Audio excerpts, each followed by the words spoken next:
ای دل شکایت ها مکن، ای دل شکایت ها مکن تا نشنود دلدار من. ای دل نمی ترسی مگر از یار بی زنهار من؟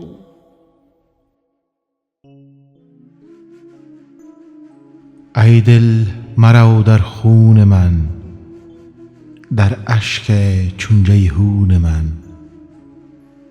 نشنیده ای شب تا سحر آن ناله های زار من.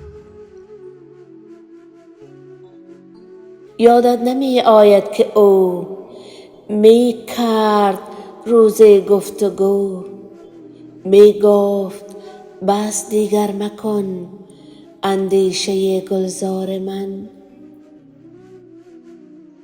اندازه خود را بدان، نام مبر زین گلستان.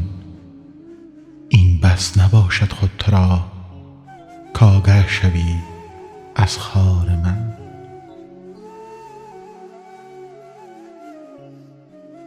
گفتم امانم دی و جان، خواهم که باشی این زمان. تو سرده و من سرگران، ای ساقی خمار من.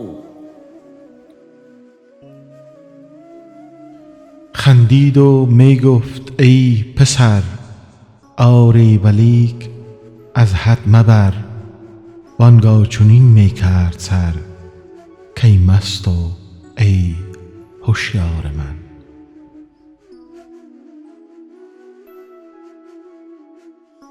چون لطف دیدم رای او، افتادم اندر پای او. گفتم نباشم در جهان گر تو نباشی یار من.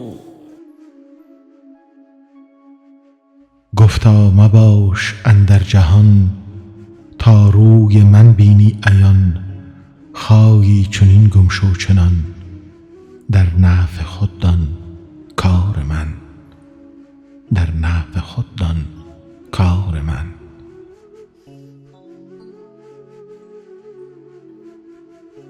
گفتم منم در دام تو، چون گم شوم به جام تو. بفروش یک جام به جان، وانگه ببین بازار من.